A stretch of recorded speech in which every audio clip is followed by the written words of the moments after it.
Good evening students. तो चलिए आज का करंट अफेयर शुरू करते हैं। देखिए हमारा सबसे पहला क्वेश्चन है, dash received the prestigious major port of year non containerized cargo award at the 15th all India maritime and logistic award माला 2025। देखिए पहले इस क्वेश्चन का सही आंसर पारादीप पोर्ट है, पर इस क्वेश्चन को डिटेल में समझने के लिए देखिए हमें ये सब भी जानना होगा कि ऑप्शन में ये जो पोर्ट दिए हैं ये है कहाँ बेसिकली। तो मैं आपके सामने थोड़ा इंडिया का मैप बनाता हूं तो आपको एक अंदाजा मिलेगा। देखिए ये पारादीप पोर्ट है पहली बात। तो ये जो माला है ना, ये बेसिकली अब इंडिया धीरे धीरे क्या कर रहा है कि मैरीटाइम और लॉजिस्टिक अवार्ड्स ये दे रहा है ताकि जो अपनी ऑपरेशनल एफिशिएंसीज हैं मेजर पोर्ट्स ऑफ इंडिया की वो बढ़ाई जा सके। और उसको बढ़ाने का सबसे बढ़िया तरीका है कि इंटरनल कंपटीशन हो, और इंटरनल कंपटीशन को जो भी कंपनी विन करे उसे एक अवार्ड दिया जाए, उसे एक रिकॉग्निशन दिया जाए। तो माला अवार्ड इसी श्रृंखला में दिए जाते हैं। अब ये क्या करते हैं, ये एक तो ऑपरेशनल एफिशिएंसी बढ़ाने में पोर्ट्स की हेल्प करते हैं, दूसरा स्ट्रेटेजिक इंपॉर्टेंस जो है वो किसी भी देश की वो इस बात पे है कि मैरीटाइम ट्रेड में उसका कितना हिस्सा होता है। और इंडिया तो देखिए बेसिकली तीनों तरफ से पानी से घिरा हुआ है, पेनिनसुला है, और हमारी बहुत ही बड़ी कोस्टल लाइन है जिस जो हमारे लिए काफी बेनिफिशियल है, बिकॉज इधर पोर्ट की हेल्प से हम आज से नहीं एंशियंट इंडिया से मैरीटाइम ट्रेड और वर्ल्ड ट्रेड में रेलिवेंट बने हुए। तो एक बहुत इंपॉर्टेंट ये अवार्ड है और एक बहुत इंपॉर्टेंट रिकॉग्निशन है। दूसरा ये है कि हम यहाँ पर जितने भी पोर्ट दिए ना इन्हें जान लेते हैं कि ये पोर्ट कहाँ है और कौन से स्टेट में ये सिचुएटेड है। तो सबसे पहले बात करते हैं पारादीप पोर्ट की। ठीक है, पारादीप जो पोर्ट है ना ये है आपका उड़ीसा में, ये ध्यान रखिएगा, ये स्टेट भी बड़ा इंपॉर्टेंट है। अब आ जाते हैं चेन्नई पोर्ट। देखिए चेन्नई पोर्ट तो बड़ा ही आसान है क्योंकि हम जानते हैं कि Chennai is the capital of Tamil Nadu, तो ये तमिलनाडु में है चेन्नई पोर्ट। ठीक है, इसी के थोड़ा सा ऊपर यानी बिल्कुल पास है कामा राजर पोर्ट। ठीक है, इसका एक फेमस नाम और है, इसका एक फेमस नाम है एन्नौर पोर्ट। एन्नौर काफी पॉपुलर नेम है, एन्नौर पोर्ट भी यही है सेम। अब देखिए विशाखापट्टनम जो पोर्ट है वो थोड़ा और ऊपर है, ये है आंध्र प्रदेश में। तो विशाखापट्टनम पोर्ट मैं शॉर्ट में लिख देता हूँ, विशाखापट्टनम पोर्ट। इन सारे पोर्ट्स में ये सारे पोर्ट्स जो है वो इंडिया के ईस्टर्न कोस्ट में, तो आप देख पा रहे होंगे ये इंडिया का ईस्टर्न कोस्ट है और ये वेस्टर्न कोस्ट है। वेस्टर्न कोस्ट का यहाँ सबसे बड़ा जो पोर्ट है वो है जवाहरलाल नेहरू पोर्ट, और ये वास्तव में इंडिया का सबसे हैवीएस्ट कार्गो हैंडल करने वाला पोर्ट है। तो जेएनपीटी है मुंबई में, जवाहरलाल नेहरू पोर्ट ट्रस्ट। ठीक है, ये मुंबई में और बहुत बड़ा पोर्ट है। तो एटलीस्ट आप ये ध्यान रखें कि इनका स्टेट कौन सा है। ठीक, तो चलिए अब नेक्स्ट क्वेश्चन की तरफ बढ़ते हैं। Which company has named PB Balaji as the Chief Executive Officer, the first Indian to hold the top position at the marquee British brand? अब देखिए पहली बात तो ये है ना कि इसमें ब्रिटिश ब्रांड की बात हो रही है, तो अगर मैं ऑप्शंस देखूं ना तो मर्सिडीज जो है वो ब्रिटिश का ब्रांड ही नहीं है, वो ब्रिटेन का ब्रांड नहीं है, एक्चुअली वो जर्मनी का ब्रांड है और बहुत ही पॉपुलर ये कार कंपनी है। तो एक ऑप्शन तो ऐसे ही इलिमिनेट हो गया। अब देखिए पहला मैं आपको इसका कंटेक्स्ट दे दूं, इसका सही आंसर वैसे जैगुआर लैंड रोवर है। अब जैसा कि हम जानते हैं, अगर आपने थोड़ा बहुत भी जीके पढ़ा है तो आपको पता होगा कि जैगुआर लैंड रोवर को खरीदा है टाटा मोटर्स ने, और रतन टाटा को इसका पूरा क्रेडिट जाता है क्योंकि रतन टाटा ने जैगुआर लैंड रोवर को टाटा मोटर्स के लिए खरीदा था, और जैगुआर लैंड रोवर अब सब्सिडरी है टाटा मोटर्स की। ठीक, तो ये है। अब टाटा मोटर्स में एक्चुअली सीएफओ थे, chief financial officer PB Balaji, तो इनको अब एक नया रोल मिला है, ये अब हो गए सीईओ टाटा मोटर्स की। ये पहली बार ऐसा हो रहा है कि कोई इंडियन को जैगुआर लैंड रोवर की कमान संभालने को मिली है।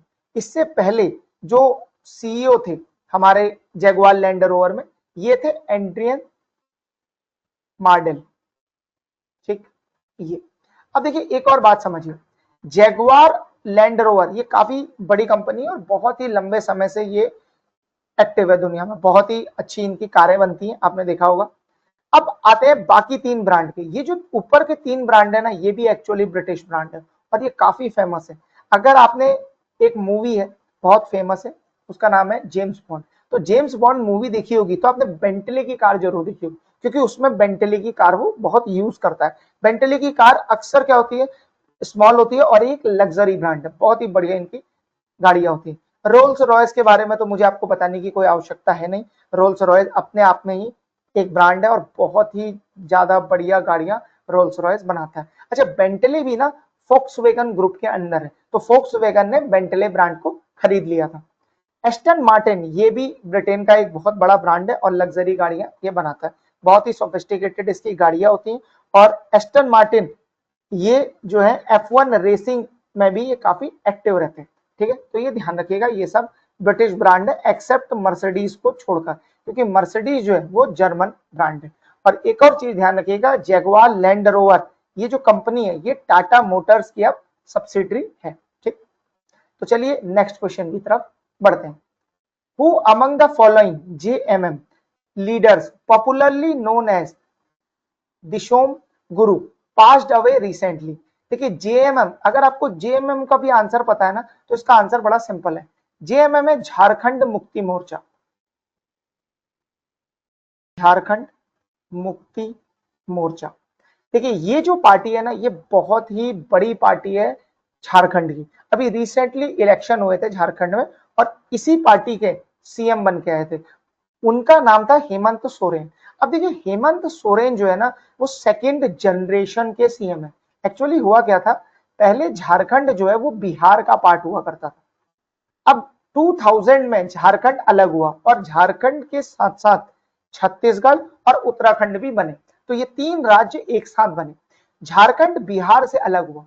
अब जो बिहार से ये अलग होने की पूरी प्रोसेस है, इसका मेन रीजन ये था, देखिए झारखंड बेसिकली ट्राइबल एरिया है, तो जब वो बिहार में था ना, तो बिहार काफी बड़ा हो जा रहा था एडमिनिस्ट्रेटिवली और ट्राइबल्स लोगों पर फोकस नहीं हो पा रहा था।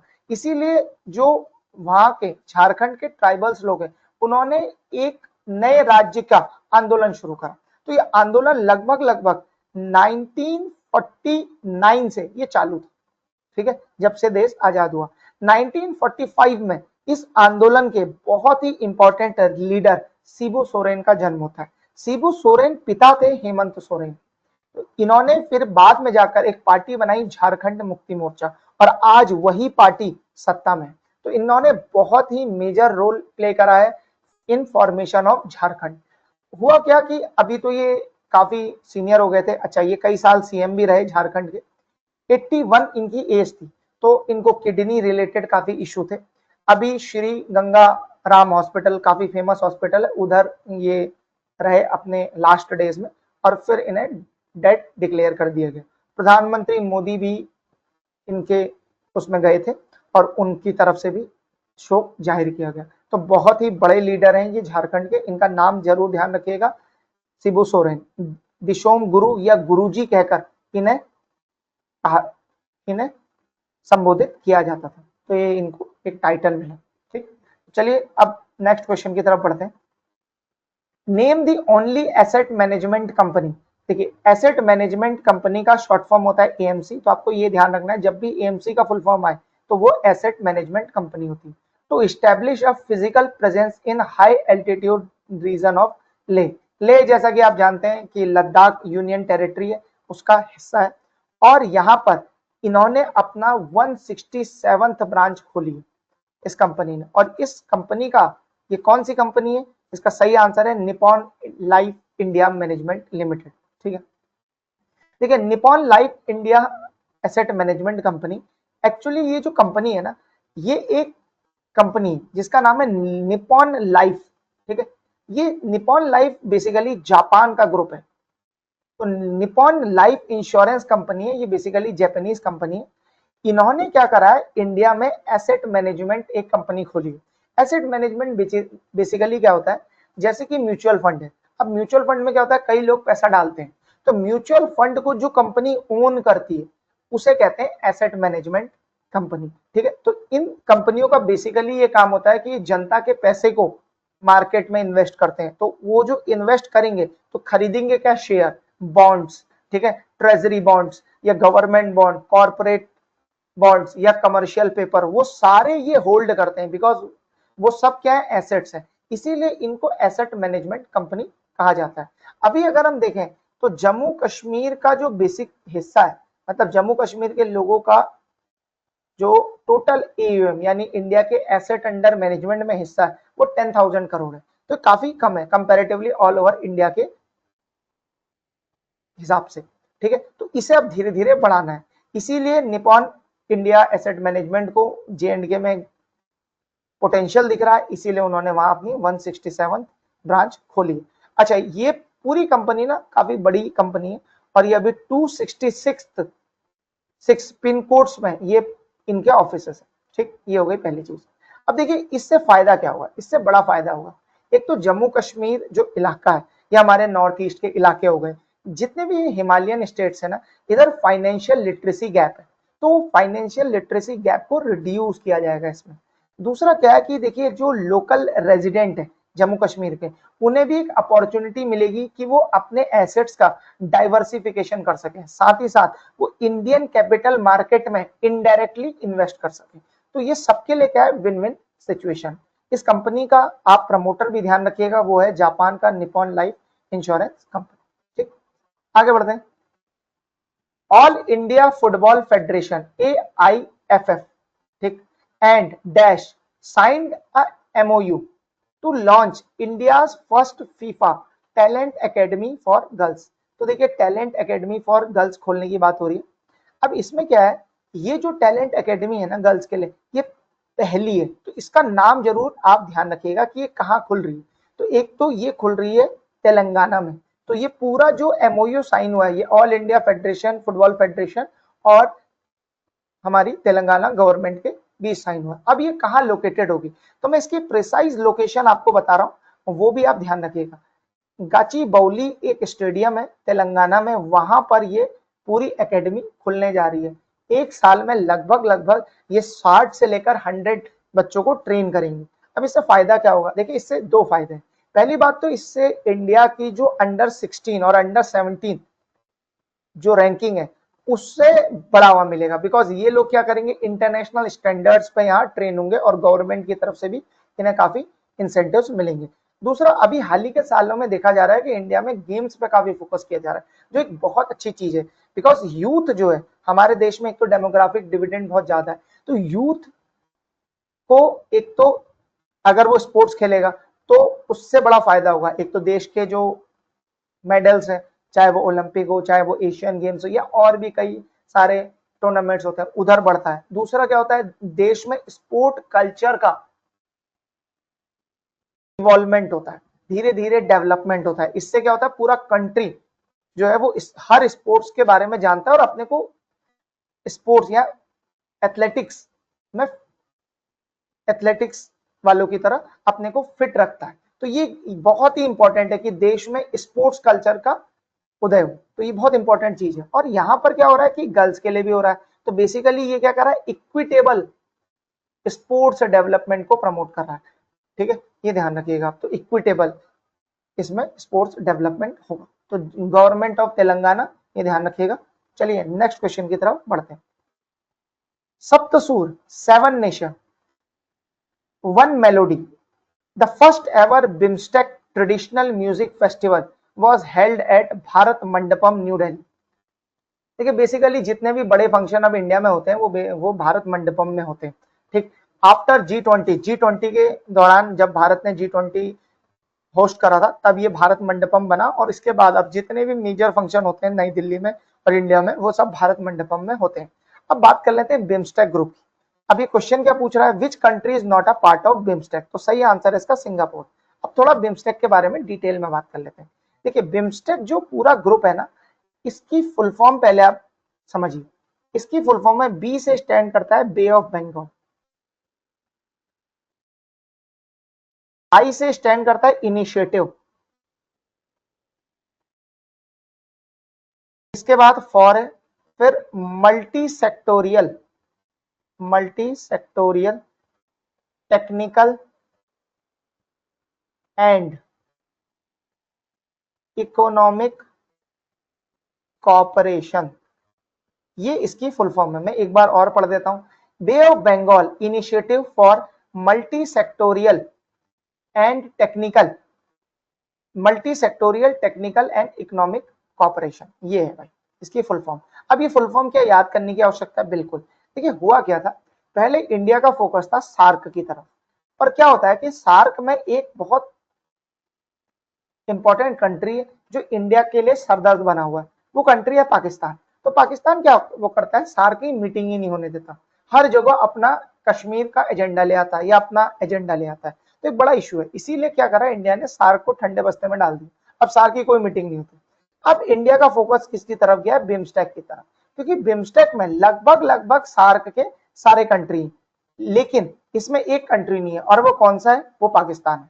तो पाकिस्तान इसमें नहीं है, इसीलिए इंडिया का पूरा फोकस इस पे गया। 2002 के बाद इंडिया ने इसमें 6th मीटिंग करवाई थी, और ये 6th जो बिम्स्टेक सबमिट हुई थी ना, ये हुई थी आपकी बैंकॉक में। और बैंकॉक कहाँ है? थाईलैंड में, सही है। तो वहां ये पूरी मीटिंग हुई। अब देखिए होता क्या है, हर ग्रुप का कोई ना कोई चेयर होता है, मतलब चेयर की जो पोस्ट होती है वो ग्रुप में रोटेट होती रहती है। जब बैंकॉक में मीटिंग हुई थी, तब ग्रुप की जो चेयर थी वो थी थाईलैंड के पास। अब ये चेयर आ गई है बांग्लादेश के पास, और ये चेयर का जो ट्रांसफर हुआ है वो हुआ है 4 अप्रैल 2005 को। तो ये भी ध्यान रखिएगा कि who is the chair of BIMSTEC, तो करेक्ट आंसर है बांग्लादेश। अब बड़े ध्यान से समझिए, जो भी इसमें चेयर होल्ड करता है ना, वो करता है, उसका टर्म होता है 2 ईयर्स का। तो 2 साल तक बांग्लादेश के पास चेयर रहेगी। अब देख लेते हैं कौन कौन से ऐसे कंट्री हैं जो इस ग्रुप में है। तो देखिए 4 कंट्री तो आपको यहीं दिख रहे हैं, भूटान, म्यांमार, थाईलैंड और श्रीलंका, और इसमें टोटल कितने हैं? 7। अब मुझे 3 कंट्री और बताने। तो एक तो देखिए बांग्लादेश हो गया, दूसरा इंडिया हो गया, और आखिरी जो बचा वो है नेपाल। तो ये 7 कंट्रीज हैं जो बिम्स्टेक ग्रुप के मेंबर है।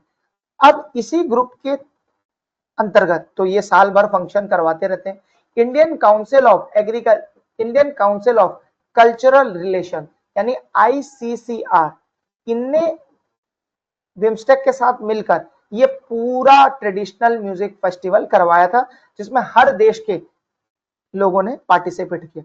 इस पूरे म्यूजिक फेस्टिवल की थीम थी सप्त सुर, 7 नेशन 1 मेलोडी। तो ये सब चीजें आप ध्यान रखिएगा, ये बहुत इंपॉर्टेंट इंफॉर्मेशन है। और बिम्स्टेक ऐसा ग्रुप है जो बार बार अब पिक्चर में आएगा, क्योंकि अब इंडिया का फोकस इसकी तरफ है।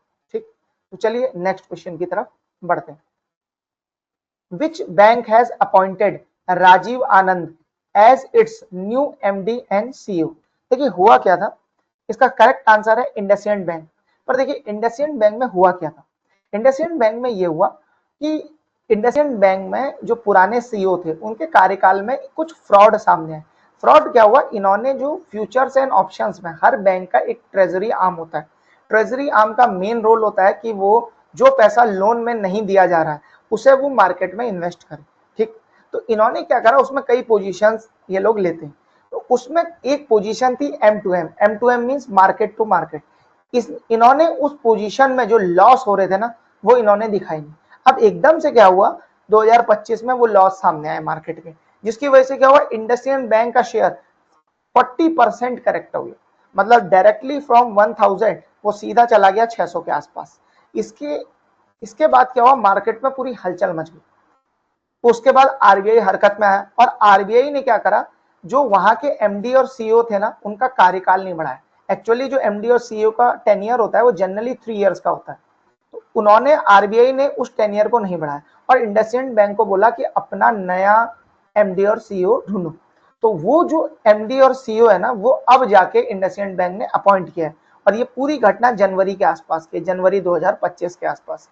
ठीक, तो अब ये जाकर वो नए सीईओ आए हैं वहां के, राजीव आनंद। अच्छा, जो पुराने सीईओ हैं, अब उन पे तो कई जो कंपनीज हैं, जैसे कई जो इंडिया में ऑर्गेनाइजेशन है, जो रेगुलेटरी ऑर्गेनाइजेशन है, वो उन पे कार्रवाई कर रही है, चाहे सेबी हो गया, चाहे इकोनॉमिक्स विंग हो गया आरबीआई की तरफ से, तो उन पे कार्रवाई चल रही है। पर ये क्या हुआ है कि बैंक का जो पूरा मैनेजमेंट है उसे क्लीन कर दिया गया, और राजीव आनंद ने इसकी बागडोर संभाली। अच्छा, राजीव आनंद कौन है?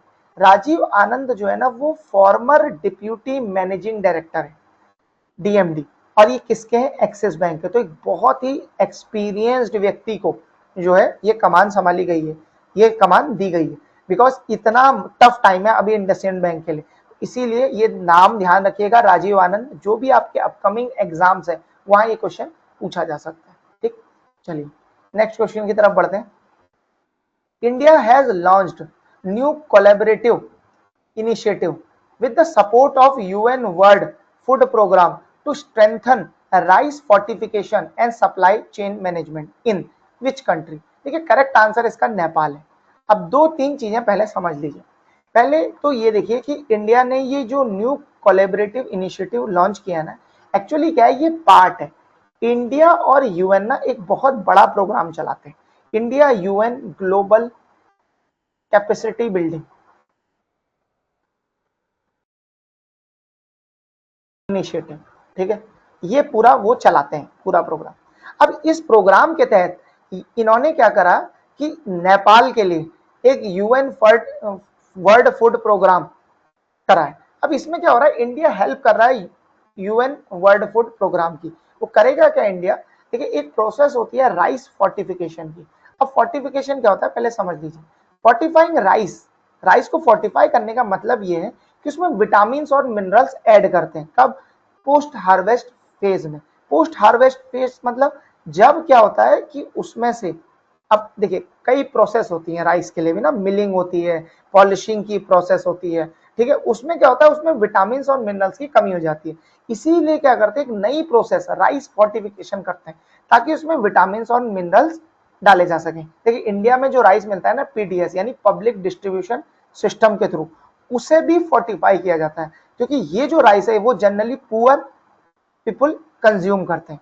अब ये जो पुअर पीपल है, अब उन्हें, उनके पास तो विटामिन मिनरल्स इनका सोर्स है नहीं, बिकॉज उनके लिए तो क्या है कि हैंड टू माउथ वाली स्थिति रहती है। तो इसीलिए सरकार क्या करती है, इंडियन गवर्नमेंट उसी में विटामिन और मिनरल्स मिला देती है, जिससे क्या होता है कि माल न्यूट्रिशन का इशू ना हो। तो ये बहुत बढ़िया प्रोग्राम।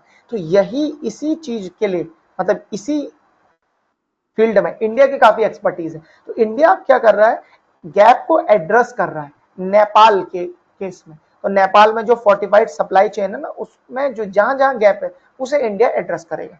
और ये पूरा प्रोजेक्ट जो है वो इंडिया इंप्लीमेंट करेगा विद इन 12 मंथ्स। तो एक बहुत बढ़िया प्रोजेक्ट है।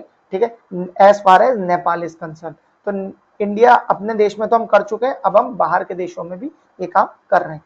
राइस फोर्टिफिकेशन को ध्यान रखिएगा, बहुत ही इंपॉर्टेंट ये चीज है। चलिए नेक्स्ट क्वेश्चन की तरफ बढ़ते हैं। विच union minister was honoured with 43rd Lokmanya Tilak national award. देखिए अब यहां पर यह बात समझना इंपॉर्टेंट है कि लोकमान्य तिलक अवार्ड दिया क्यों जाता है और कब से दिया जाता है। ठीक है, सबसे पहले तो ये कब से दिया जाता है, 1983 से ये अवार्ड दिया जाता है। और ये अवार्ड देता कौन है, ये देती है तिलक स्मारक मंदिर ट्रस्ट। ये ऑर्गेनाइजेशन ये अवार्ड देती है और हर साल 1 अगस्त को ये अवार्ड दिया जाता है। ठीक है, अब देखिए अवार्ड किनको दिया जाता है, अगला सवाल। अवार्ड उनको दिया जाता है जो एक्स्ट्रा ऑर्डिनरी कॉन्ट्रीब्यूशन देते हैं with in a year in the progress and development of the country. तो ये अवार्ड उनको दिया जाता है। अब लोकमान्य तिलक के बारे में भी थोड़ा समझ लेते हैं। देखिए लोकमान्य तिलक, अगर आपने मॉडर्न इंडिया पढ़ा है और आपने इंडिया का नेशनलिज्म और इंडिया का स्ट्रगल पढ़ा है, तो आप जानते होंगे कि लोकमान्य तिलक एक नेशनलिस्ट, सोशल रिफॉर्मर और स्ट्रॉन्ग एडवोकेट ऑफ स्वराज थे। तो इंडिया में जो स्वराज वर्ड है, बेसिकली स्वराज का जो नारा है वो लोकमान्य तिलक के द्वारा दिया गया था। ठीक है, इस बार ये जो अवार्ड मिला है वो मिला है नितिन गडकरी साहब। अच्छा, नितिन गडकरी साहब खुद ही महाराष्ट्र से, और नितिन गडकरी साहब ने बहुत ही एग्जेम्पलरी जो है परफॉर्मेंस दिखाया है किसके लिए, रोड डेवलपमेंट में, इंफ्रास्ट्रक्चर डेवलपमेंट में, इथेनॉल ब्लेंडिंग में। अभी आपने देखा होगा कि सरकार ने कुछ ही दिन पहले ये अनाउंस किया कि हमने इथेनॉल ब्लेंडिंग 20% का टारगेट अचीव कर लिया। तो ये जो अर्ली टारगेट अचीविंग है, इसी की वजह से लोकमान्य तिलक अवार्ड उनको मिला और बहुत ही बढ़िया नितिन गडकरी साहब मिनिस्टर है। ठीक है, रोड का जो per day per kilometre construction of the road है वो भी काफी इनहांस हुआ है during the tenure of Nitin Gadkari. So that is one more important thing to add on. ठीक है, देखिए विच कंट्री, नेक्स्ट क्वेश्चन की तरफ बढ़ते हैं, which country won the gold medal in both the men and women hockey at 2025 Pan American Cup. तो देखिए pan American cup ये जो है ना, ये बहुत इंपॉर्टेंट कप है हॉकी के फील्ड में। देखिए ऐसा क्यों है, मैं आपको समझाता हूँ। हर साल क्या होता है ना कुछ टूर्नामेंट होते रहते हैं। क्यों होते हैं? देखिए कुछ टूर्नामेंट इसलिए होते हैं ताकि जो वर्ल्ड कप होने वाला है ना हॉकी का, उसमें कुछ देश क्वालिफाई कर सके। अब जो वर्ल्ड कप होने वाला है हॉकी का, उसमें क्वालिफाई करने के लिए कई टूर्नामेंट होते हैं, और उन टूर्नामेंट में एक बहुत इंपॉर्टेंट टूर्नामेंट है पैन अमेरिकन कप। ये पैन अमेरिकन कप ना अमेरिका में होता है। अब इस बार इसका वेन्यू का, America means not United states of America, I am talking about continent, American continent की बात कर रहे हैं, साउथ अमेरिका और नॉर्थ अमेरिका की बात। इस बार जो इसका वेन्यू था ना, वो साउथ अमेरिकन कंट्री उरुग्वे में था, और उरुग्वे की भी कैपिटल है, उसका नाम है मॉन्टेविडियो। तो वहां पर इसके पूरे टूर्नामेंट हुए पैन अमेरिकन कप। अब देखिए इसमें जो डिफेंडिंग चैंपियन है ना, वो है अर्जेंटीना। तो अर्जेंटीना 3 बार से ये कप जीतता जा रहा है, और इस बार भी जो अर्जेंटीना है वो इसमें गोल्ड मेडल जीत गया। सेकंड जो रनर अप्स की पोजीशन रही वो रही यूएसए की, और both men and women both, main के केस में जो थर्ड रहे वो रहे कनाडा, ठीक है, जबकि वुमेन के केस में थर्ड रही उरुग्वे की टीम। अब देखिए जो इसमें टॉप थर्ड यानी टॉप 3 टीम्स है ना, they automatically will enter in World Cup, जो कि 2026 में होना है। तो ये ध्यान रखिए। अब मन में ये सवाल आ रहा होगा कि ये तो अमेरिका का कप है, क्या इसमें इंडिया ने भी पार्टिसिपेट किया? तो इसका आंसर है नो। ये अमेरिकन कप है तो इसमें अमेरिका वाले पार्टिसिपेट करते हैं। तो अब अगला सवाल आता है कि इंडिया कैसे क्वालिफाई करेगा। देखिए इंडिया को अगर क्वालिफाई करना है तो इंडिया को एशिया कप होने वाला है, इंडिया में ही होने वाला है ये सितंबर में। तो ये इंडिया को जीतना होगा, यानी टॉप 3 पोजीशंस पे आना होगा, तब इंडिया ऑटोमेटिकली वर्ल्ड कप के लिए क्वालिफाई कर जाए। ठीक, ये ध्यान रखिएगा। चलिए अब नेक्स्ट क्वेश्चन की तरफ बढ़ते हैं। Which two country will host 2026 men's FIH hockey World Cup? ये इसी की मैं अभी बात कर रहा था आपको। देखिए ये जो वर्ल्ड कप होना है ना, ये एक्चुअली 15 अगस्त 2026 से शुरू होने वाला है। तो नेक्स्ट ईयर 15 अगस्त को ये स्टार्ट हो जाएगा। और इस बार जो देश इन्हें होस्ट कर रहे हैं वो है बेल्जियम और नीदरलैंड, और ये दोनों देश बहुत ही बढ़िया हॉकी खेलते हैं। तो बेल्जियम और नीदरलैंड में इस बार ये होने वाला है। टोटल कितनी टीम इसमें पार्टिसिपेट करेंगी? टोटल 16 टीम्स इसमें पार्टिसिपेट करती हैं। और वर्ल्ड कप का जो डिफेंडिंग चैंपियन है ना, वो है जर्मनी। अब आपके मन में आ रहा होगा, अभी मैंने डिफेंडिंग चैंपियन अर्जेंटीना को कहा। देखिए अर्जेंटीना जो डिफेंडिंग चैंपियन है ना, वो पैन अमेरिकन कप में, जबकि वर्ल्ड कप का जो डिफेंडिंग चैंपियन है वो है Germany, as far as man is concern. ठीक, सबसे पहला जो वर्ल्ड कप हुआ था ना मेंस का, वो हुआ था 1971 में। ये भी ध्यान रखिएगा, कभी कभी ये चीजें पूछ ली जाती है, मेंस हॉकी कप। ये हुआ था स्पेन में, स्पेन बार्सिलोना में। ठीक है, ये ध्यान रखिए। अच्छा वुमेन वर्ल्ड कप जो हुआ था पहला, ठीक है, वो हुआ था 1974 में, और ये जो वुमेन हॉकी कप हुआ है ना, ये हुआ है फ्रांस में। तो ये भी ध्यान रखिए। अब तक जो सबसे ज्यादा टाइटल जीते हैं वर्ल्ड कप में, वो पाकिस्तान ने जीते। ठीक है, ये भी ध्यान रखिएगा। और जर्मनी और 2 लोग जो है वो थर्ड नंबर पे। अगर इस बार भी जर्मनी जीत जाता है तो जर्मनी हो जाएगा पाकिस्तान के बराबर आ जाएगा। जो पहला वर्ल्ड कप हुआ था उसमें भी जो इनॉग्रल वर्ल्ड कप में टाइटल जीता था वो भी पाकिस्तान। तो ये ध्यान रखिएगा। पहले पाकिस्तान की टीम काफी स्ट्रांग होती थी, अब तो काफी उनकी टीम जो है वो इतनी स्ट्रांग नहीं रही। चलिए नेक्स्ट क्वेश्चन की तरफ बढ़ते हैं। Russia has officially exited the intermediate range nuclear force INF treaty with which it had as USSR signed with dash in 1987। देखिए रशिया ने जो ऑफिशियली है वो एग्जिट कर दिया है intermediate range nuclear force treaty. ठीक है, और ये ट्रीटी इन्होंने किसके साथ साइन करी थी? वो साइन करी थी यूएसए के साथ। तो correct answer US, United states. अब देखिए ये ट्रीटी है क्या? एक्चुअली क्या है, जो आईएनएफ है ना, ये एक आर्म्ड कंट्रोल ट्रीटी है। बेसिकली इसमें हुआ क्या था, जो ग्राउंड लॉन्च बैलिस्टिक मिसाइल्स होती हैं या क्रूज मिसाइल्स होती हैं, उसे अब देखिए अमेरिका और रशिया बिल्कुल पास पास है। पहले क्या था, पहले तो जैसे ये अमेरिकन कॉन्टिनेंट है पूरा, सपोज आप लीजिए, तो यहाँ अभी मीटिंग हुई थी कुछ दिन पहले अलास्का में। तो अब देख रहे हैं ये अलास्का है, इधर बेरिंग स्ट्रेट है, इधर रशिया। अब ये दोनों अगर क्या करेंगे कि बैलिस्टिक और क्रूज मिसाइल एक दूसरे के आसपास रखेंगे, तो इससे क्या होगा, इससे वॉर का खतरा बढ़ता है। इसीलिए अब ये दोनों दुनिया के मोस्ट पावरफुल देशों में से एक है और इनके पास सबसे ज्यादा न्यूक्लियर बॉम्ब। तो कुछ भी अगर होगा तो क्या होगा, एकदम से न्यूक्लियर वॉर का थ्रेट बड़ा हो सकता है। इसीलिए ये दोनों देश खासकर आफ्टर सेकेंड वर्ल्ड वॉर ये प्रिकॉशन रखते हैं। तो अब हुआ क्या कि इन्होंने ये बोला कि 500 से 5000 किलोमीटर तक की जो लॉन्चर है वो हम एक दूसरे के पास नहीं रखेंगे। और बाद में तो इन्होंने क्या करा, इस ट्रीटी की मदद से इन्होंने बहुत सारा जो है डिसआर्मामेंट किया, बहुत सारे न्यूक्लियर जो इनके मिसाइल्स हैं और भी अन्य मिसाइल्स हैं उन्हें एलिमिनेट करा। पर हुआ क्या, जो यूएस है इसने इस पूरी ट्रीटी से विड्रॉल कर लिया 2019 में। अब उसके बाद रशिया को करना ही था, तो रशिया ने अभी करा है ये विड्रॉल। और बेसिकली ये भी रशिया ने क्यों करा है, इसके पीछे जो अभी सडन इवेंट है, देखिए वैसे तो करना ही था स्ट्रेटेजिकली, बिकॉज यूएसए पहले ही इससे हट चुका है। अभी क्या हुआ, डोनाल्ड ट्रंप ने ऐसा स्टेटमेंट दिया कि हमने न्यूक्लियर सबमरीन रशिया के पास वाले सी में भेज दी। जब डोनाल्ड ट्रंप अपनी सबमरीन मींस यूएस अपनी सबमरीन, न्यूक्लियर सबमरीन वो भी रशिया के पास भेज रहा है, तो it is directly a nuclear threat to Russia. इसी चीज को काउंटर करने के लिए रशिया ने इस ट्रीटी से हाथ अपने पीछे खींच ली। तो एक बहुत ही जो एक पॉजिटिव स्टेप था वो अब पीछे ले लिया गया। ठीक है, तो ये एक बड़ा इशू है। धीरे धीरे दुनिया में क्या हो रहा है, वॉर बढ़ती जा रही है। ठीक, तो ये एक बड़ी समस्या है।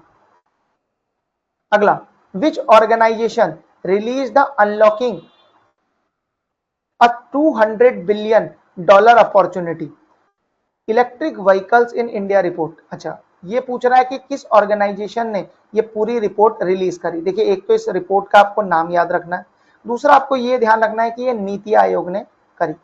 अब देखिए नीति आयोग की फुल फॉर्म बेसिक है, अब तो बहुत साल हो गए नीति आयोग को स्टैब्लिश हुए हुए। ठीक, तो नीति आयोग की फुल फॉर्म बहुत बेसिक है और ये अब तो आता भी नहीं है, पर आपको पता होनी चाहिए। दूसरा, पहले इंडिया में प्लानिंग कमीशन था, 2014 में पीएम मोदी ने प्लानिंग कमीशन को डिकमीशन कर दिया। ठीक है, उसके बाद उन्होंने नीति आयोग बनाया। अब देखिए इस आयोग की तरफ से ये पूरी रिपोर्ट आई। अब इस पूरी रिपोर्ट में क्या है, एक्चुअली इसमें पूरा ब्लूप्रिंट है। अब ब्लूप्रिंट क्या है, देखिए इंडिया अभी बेसिकली पेट्रोल और डीजल व्हीकल इंडिया में मेजरली चलते हैं, तो यहां से इंडिया ट्रांजिशन करना चाहता है कहां की तरफ, इलेक्ट्रिक व्हीकल की तरफ। तो ये ट्रांजिशन का पूरा ब्लूप्रिंट है। इसमें है क्या क्या, ये रिपोर्ट बकायदा मैंने पढ़ी है। तो इस रिपोर्ट में देखिए एक तो करंट प्रोग्रेस इंडिया की क्या है, तो थोड़ा मैं आपको करंट प्रोग्रेस के कुछ आंकड़े देता हूँ। देखिए 2016 में इंडिया में 50K व्हीकल्स थे इलेक्ट्रिक। अब ये 2024 में हो गए 2.02 मिलियन, जो कि अच्छा खासा नंबर है। ठीक, अच्छा, अब हुआ क्या है कि जैसे 2016 में इंडिया जो है वो 1/5 ऑफ दी ओवरऑल वर्ल्ड के इलेक्ट्रिक व्हीकल की मार्केट होल्ड करता था। अब इंडिया में ये जो मार्केट है ये बढ़ के हो गई 2/5। तो ये ध्यान रखिए, पहली चीज। ठीक, दूसरा ये है कि धीरे धीरे इंडिया का ये टारगेट है भविष्य में, फ्यूचर में, कि 2030 तक हम लोग जो है वो 30% जो हमारे व्हीकल चले ना रोड में, वो इलेक्ट्रिक व्हीकल चले। और ये हमारा टारगेट है कब तक, 2030 तक। तो इसीलिए अब वो पूरा एक ब्लूप्रिंट बना रहे हैं। ये तो हो गई पहली चीज। दूसरी ये है, देखिए नीति आयोग के में जिसने ये पूरी रिपोर्ट पब्लिश करी है, जिसने ये रिप्रेजेंट करी है, उनका नाम है श्री राजीव गौबा, ये ध्यान रखिए। अच्छा, नीति आयोग के जो चेयरमैन हैं वो तो प्राइम मिनिस्टर होते हैं, एज सिंपल एज दैट। पर जो इसके सीईओ हैं उनका नाम भी ध्यान रखिएगा, उनका नाम है BVR सुब्रमण्यम, ये ध्यान रखिएगा। तो ये कुछ बातें हैं जो आपको ध्यान रखनी है। ठीक, चलिए नेक्स्ट क्वेश्चन की तरफ बढ़ते हैं। The chief of army staff general Upendra Dwivedi inaugurated a dedicated Indian Army research cell named Agnishodh at dash to boost defense self reliance. तो इसका करेक्ट आंसर है आईआईटी मद्रास। आईआईटी मद्रास में उन्होंने एक इंडियन आर्मी रिसर्च सेल बनाया। अगला सवाल यह है कि आपको यह भी ध्यान रखना है कि चीफ ऑफ आर्मी स्टाफ कौन है, तो वो है जनरल उपेंद्र द्विवेदी। अब देखिए इसका मेन एम या फोकस क्या है। इसका जो मेन एम और फोकस है ना, वो है अपस्किलिंग मिलिट्री पर्सनल्स, सही है, उनको अपस्किल करना।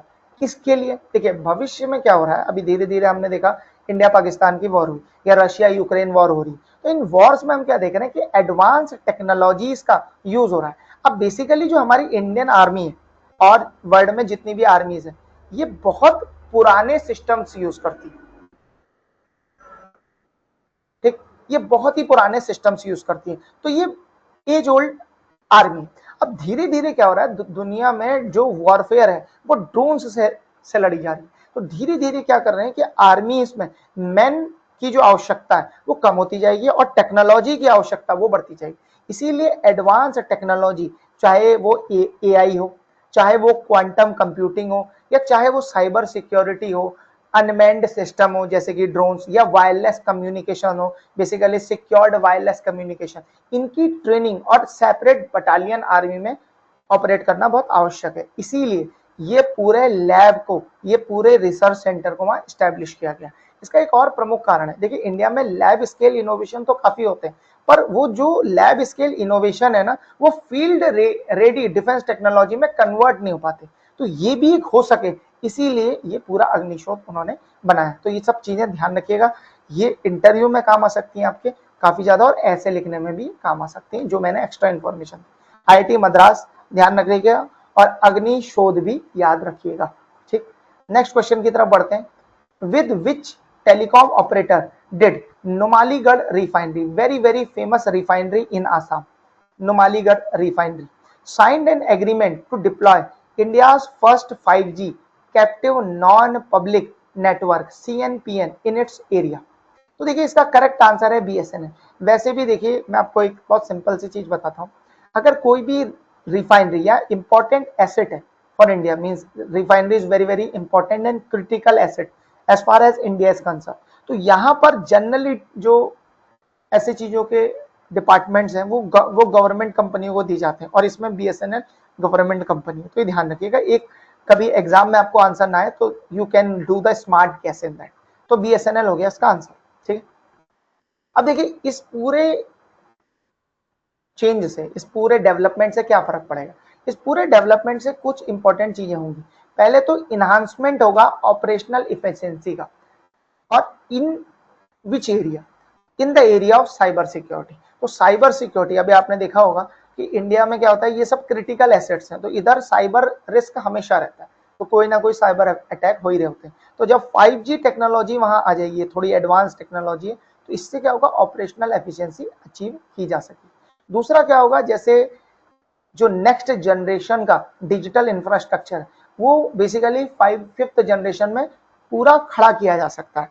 तो ये इंडिया के जो स्ट्रेटेजिक सेक्टर है उन्हें इंपावर करेगा कि वो नेक्स्ट जनरेशन का डिजिटल इंफ्रास्ट्रक्चर डेवलप कर सके। तो ये एक और इंपॉर्टेंट इसमें बात है, ठीक है। ये दोनों बातें आप ध्यान रखिए। नेक्स्ट क्वेश्चन की तरफ बढ़ते हैं। As per data leads report which of what was the amount that was lost by India to cyber criminals and fraudsters in 2024। तो देखिए ये एक नंबर है, ये नंबर आपको याद रखना पड़ेगा, 22,842 करोड़। अच्छा, अब इसमें मैं आपको कुछ आंकड़े बताता हूँ। देखिए 1.2 लाख करोड़ है इस बार, यही सेम आंकड़ा 2025 में, तो ये एक बड़ा, मतलब ये आंकड़ा इस बार इतना रहना एक्सपेक्टेड है। अब आप कहोगे तो बहुत ही जंप है, नहीं, देखिए 2023 में पता है ये आंकड़ा जितना भी था ये उसका 3x है। तो 2023 में मान लो आंकड़ा x था, तो ये अब उसका 3x है, और 2022 में जो आंकड़ा था वो उसका ये 10x है। तो देख रहे हैं आप कि हर साल साइबर फ्रॉड्स और साइबर क्रिमिनल्स ये बढ़ते जा रहे हैं देश। और इसका रीजन क्या है, देखिए इसका रीजन बहुत सिंपल है। एक तो फाइनेंशियल लिटरेसी गैप इंडिया में बहुत ज्यादा है। दूसरा क्या है कि अभी लोग स्मार्टफोन यूज करने लगे हैं, बहुत सारे एप्लीकेशन यूज करने लगे, पर उनका कि उन्हें सिक्योरली कैसे यूज करना है, इसमें अभी उनकी ट्रेनिंग बहुत रहती है। इसके लिए RBI की तरफ से भी कई प्रोग्राम चलते हैं, जैसे कि मैं अभी उनका एक बड़ा फेमस वो चल रहा है पूरा इनिशिएटिव, जिसको हेड करते हैं पंकज त्रिपाठी जी, और उसका यूपीआई में है वो। जब वो कहता है मैं मूर्ख नहीं हूं, ये उस पूरा टाइटल है। तो जब भी आपसे कोई ओटीपी मांगे तो आप ना दें, यूपीआई का ट्रांजेक्शन देख कर करें, पुश है कि पुल है ट्रांजेक्शन ये भी देख लें। तो बहुत सारी चीजें हैं जो आपको देखनी होती है, ठीक है। तो ये ध्यान रखिएगा, 1.2 लाख करोड़ है इस साल। नेक्स्ट क्वेश्चन की तरफ बढ़ते हैं। According to the data released by global airlines group IATA for 2024, identify the correct statement. India's is the world fifth largest aviation market. Yes, that is the case. Actually हुआ क्या, इससे पहले जो है वो जापान सबसे बड़ी मार्केट हुआ करता था। अब क्या हो गया, ये जो खिताब है ये मिल गया इंडिया को। तो ये तो पहली चीज होगी, ठीक। तो ये आप ध्यान रखिएगा, इंडिया में अब जो है हर साल हम लोग 241 मिलियन जो है वो आपके लोग हैंडल करते हैं। तो कस्टमर पैसेंजर यूज कर रहे हैं और धीरे धीरे ये बढ़ने ही वाला है, ठीक है। ये कम नहीं होने वाला, धीरे धीरे ये बढ़ता रहेगा। अब इसमें भी क्या है, इंडिया में जो एविएशन मार्केट है उसमें फॉरेन इन्वेस्टमेंट कहें या इंडिया की जो कंपनीज हैं वो ज्यादा इन्वेस्ट कर रही हैं, ठीक है। और फिर गवर्नमेंट का भी इसमें काफी सपोर्ट है, जैसे कि गवर्नमेंट की उड़ान स्कीम चल रही है, तो उसकी वजह से भी सडन जंप देखने को मिला है, ठीक है। तो इंडिया ने जापान को रिप्लेस कर दिया, पहली बात तो ये। और एक बात समझ लीजिए, जितना ज्यादा डेवलप्ड होगा कंट्री उतना ज्यादा एविएशन मार्केट होगा, एज फार एज बड़े बिग कंट्रीज आर कंसर्न, ठीक है। पूरी दुनिया में जो लार्जेस्ट एविएशन मार्केट है वो किसका है, यूनाइटेड स्टेट्स ऑफ अमेरिका का। 876 मिलियन पैसेंजर्स, देख रहे हैं आप। तो वहां गया, काफी रिच लोग हैं और डोमेस्टिक भी उनका कंट्री काफी बड़ा है, तो इसीलिए एक जगह से दूसरी जगह जाने के लिए उधर प्लेन लगता है, ठीक है। तो ये आप ध्यान रखिएगा, फर्स्ट नंबर पे यूएसए। दूसरा, Mumbai Delhi was the world's 7th busiest route carrying 5.9 million passengers in 2024. Yes, that is correct. That is the most busiest route. अब देखिए इस पूरी रिपोर्ट में ना एक और बड़ी इंपॉर्टेंट बात समझ में आई, जो इंटरनेशनल प्रीमियम क्लास है ना, उसमें जो ग्रोथ हुई है उस ग्रोथ ने सरपास कर दिया है इकोनॉमी ट्रेवल। मींस जो इकोनॉमी ट्रेवल में ग्रोथ हुई है ना इंडिया में, वो हुई है लगभग 11.5, जबकि इंटरनेशनल प्रीमियम क्लास, ठीक, इसमें जो ग्रोथ हुई है वो और ज्यादा हुई। तो बेसिकली कस्टमर जो है वो इंडिया की, ये एक चीज दिखाती है कि इंडिया में जो पर कैपिटा इनकम है वो भी बढ़ रहा है, क्योंकि लोग इकोनॉमी की जगह प्रीमियम से, ठीक है, क्लासेस से ट्रेवल कर रहे हैं, बेसिकली बिजनेस क्लास। दूसरा क्या है कि ये एक और चीज दिखाता है कि इंडिया में एडेप्शन टूवर्ड्स एविएशन मार्केट ये भी बढ़ता जा रहा है, धीरे धीरे लोग प्लेन में ट्रेवल करना पसंद कर रहे हैं। अच्छा, सेकंड नंबर में कौन है जो दुनिया की सबसे लार्जेस्ट एविएशन मार्केट है, वो चाइना है। थर्ड नंबर यूके का। ये सब पॉइंट्स आप ध्यान रखिए। नेक्स्ट क्वेश्चन की तरफ बढ़ते हैं। Satyapal Malik who passed away recently served as a governor of, देखिए सत्यपाल मलिक गवर्नर थे और सबसे लेटेस्ट जो ये गवर्नर थे वो जम्मू कश्मीर के थे। काफी विवादित इनका ये पूरा टेन्योर रहा, बाद में इन्होंने जो करंट गवर्नमेंट है उसके खिलाफ भी कई इल्जाम लगाए। तो ये सत्यपाल मलिक जो है बहुत लंबे समय से गवर्नर थे और इनकी अभी अभी हाल ही में डेथ हुई है 5 अगस्त के आसपास, ठीक है। तो ये ध्यान रखिए, ये गोवा के गवर्नर थे, उड़ीसा के थे, जम्मू कश्मीर के थे, बिहार के थे, ये सब सही। पर इसमें एक और एडिशन है, ये मेघालय के भी गवर्नर रहे, तो ये ध्यान रखिएगा, मेघालय भी ध्यान रखिए, ठीक, बहुत सिंपल। अब बेसिकली क्या हुआ था कि इसके बाद जो जम्मू कश्मीर का पद है ये तो अभी जीसी मुर्मू साहब ने संभाला हुआ है, और सत्यपाल मलिक साहब जो है हाइपरटेंशन डायबिटीज से सफर कर रहे थे, इसीलिए अभी इनकी डेथ हो गई, ठीक है। तो ये ध्यान रखिएगा, सत्यपाल मलिक बहुत ही इंपॉर्टेंट व्यक्ति। नेक्स्ट क्वेश्चन की तरफ बढ़ते हैं।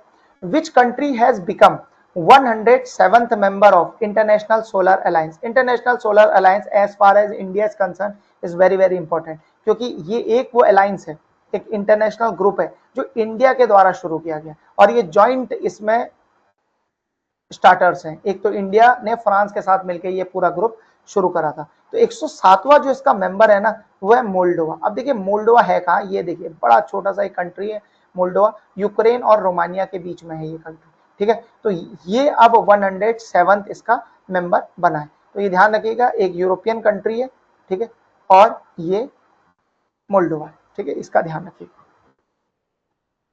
Next, world games held every 4 year since 1981, showcase sports not included in the Olympic programme. अच्छा देखिए, कुछ ऐसे स्पोर्ट्स हैं जो ओलंपिक प्रोग्राम में नहीं, तो उनको खेलने के लिए, ताकि वहां जो एथलीट खेल रहे हैं उन्हें भी कुछ प्रमोशन मिले, बिकॉज वो ओलंपिक में तो है ही नहीं, इसीलिए वर्ल्ड गेम्स होते हैं 1981 से।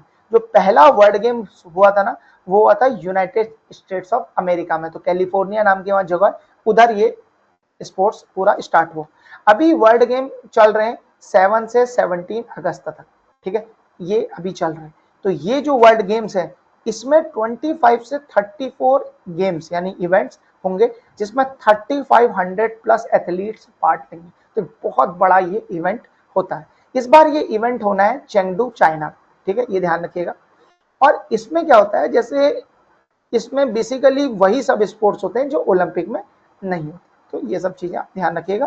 बेसिकली यहाँ भी ये दिख रहा होगा आपको, और ये उसका पूरा लोगो है। नेक्स्ट क्वेश्चन की तरफ बढ़ते हैं। Which city topped the global artificial intelligence index 2025? तो इसका करेक्ट आंसर है सिंगापुर, ठीक है, सिंगापुर ही टॉप कर रहा है पिछले कई सालों से, तो इसका करेक्ट आंसर है सिंगापुर। अच्छा, और जो कंट्रीज है जहां एआई में काफी ज्यादा ग्रोथ हो रही है, तो इंडिया से अगर हम देखें ना, तो बेंगलुरु, ठीक है, रियाद हो गया, हांगजाऊ, ये चाइना का कंट्री है, साओ पोलो, बेसिकली जो डीप सी वो कंपनी है वो हांगजाऊ से ही बेसिकली यहाँ उनका वो बड़ा सेंटर। तो ये सब वो सिटीज हैं जहां आर्टिफिशियल इंटेलिजेंस ग्रो कर रही है। देखिए इसमें बड़ा इशू है, इंडिया का इसमें एक ही बड़ा कंट्री है वो सिटी है, जबकि इंडिया के 3-4 होने चाहिए। हैदराबाद हो गया, चेन्नई हो गया, इधर भी हमको प्रमोट करना चाहिए, because AI is the future. और अगर हम एआई पे जितना ज्यादा इन्वेस्ट करेंगे उतना ज्यादा फायदा हो। और इंडिया में तो इंफ्रास्ट्रक्चर की कमी है, बिकॉज टैलेंट की कमी नहीं है। अगर हम रैंकिंग्स को देखें तो टैलेंट के मामले में इंडिया सेकंड है, ठीक है, तो इंडिया में काफी टैलेंट है। अब अगर हमने टाइम से इंफ्रास्ट्रक्चर डेवलप नहीं करा, तो ये सारा टैलेंट माइग्रेट कर जाएगा यूएसए, तो ये एक बड़ा इशू, ठीक है, इस पर भी ध्यान देना। अच्छा, इसमें टोटल कितने पैरामीटर्स थे? इसमें 3 पैरामीटर्स, तो 3 पैरामीटर्स के हिसाब से पूरी रैंकिंग हुई है, ये ध्यान रखिए। अब लास्ट क्वेश्चन की तरफ बढ़ते हैं। Which small finance bank received in principle approval from RBI? किसको मिला है in principle approval from RBI to transition to universal bank? देखिए एक बात पहले समझ लीजिए, आरबीआई लाया पेमेंट्स बैंक और स्मॉल फाइनेंस बैंक को, ठीक है, ये बिल्कुल लेटेस्ट एडिशन। अब कोई भी स्मॉल फाइनेंस बैंक अगर बहुत ढंग से काम करता है, तो it can apply for the licence universal bank licence. और यूनिवर्सल बैंक लाइसेंस किनके पास है? जैसे कि एचडीएफसी बैंक हो गए, जैसे कि स्टेट बैंक हो गए, तो ये बड़े बैंक है, इनके पास ये लाइसेंस है, तो ये लाइसेंस इनको मिलता है। तो 5 साल के बाद ये इलिजिबल हो जाते हैं। अब जो पहला बैंक है ना जो इसके लिए इलिजिबल हुआ है और जिसको आरबीआई ने, इलिजिबल तो ये सारे हो गए, पर आरबीआई की तरफ से जिन्हें अप्रूवल मिला है वो है एयू स्मॉल फाइनेंस बैंक। बहुत ही बढ़िया ये बैंक है, और सारे जितने भी स्मॉल फाइनेंस बैंक है उन सब में सबसे वेल मैनेज्ड ये बैंक है, तो बहुत ही बढ़िया ये बैंक है। और इन्होंने क्या करा, स्ट्रॉन्ग परफॉर्मेंस दिया, ठीक है, इन 5 सालों में, और इनकी नेटवर्थ भी काफी ज्यादा बढ़ी, इसीलिए आरबीआई ने इनको ये दिया। अब इससे फायदा क्या होगा? देखिए इससे फायदा ये होगा, एक तो अपनी रीच बढ़ा पाएंगे, प्लस इनकी जो प्रोडक्ट वेराइटी है ना ये भी बढ़ेगी, प्लस इनका जो सर्विस का दायरा है वो बढ़ेगा, ठीक है। और इंटरेस्ट रेट, मतलब जो बैंक के लिए होता है नेट इंटरेस्ट मार्जिन, तो इनकी डिपॉजिट जो रेट है वो घटेगा, और निम में भी बढ़ोतरी आएगी। तो एक बहुत ही ओवरऑल ये पैकेज है, और एयू फाइनेंस बैंक के लिए ये काफी अच्छी बात है। ये बहुत इंपॉर्टेंट क्वेश्चन है, इसको आप ध्यान रखें, ठीक है। यहां से ये भी पता लगता है कि RBI is the regulator of banks. दूसरा, जो बैंक के लाइसेंस है वो आरबीआई के द्वारा दिए जाते हैं, and according to which act? According to banking regulation act 1949, ठीक। आपको आज का सेशन कैसा लगा हमें जरूर बताइए, ठीक। और भी आपके कुछ क्वेरीज हैं या कमेंट्स हैं वो भी आप हमें कमेंट करके बता सकते हैं। Thank you very much.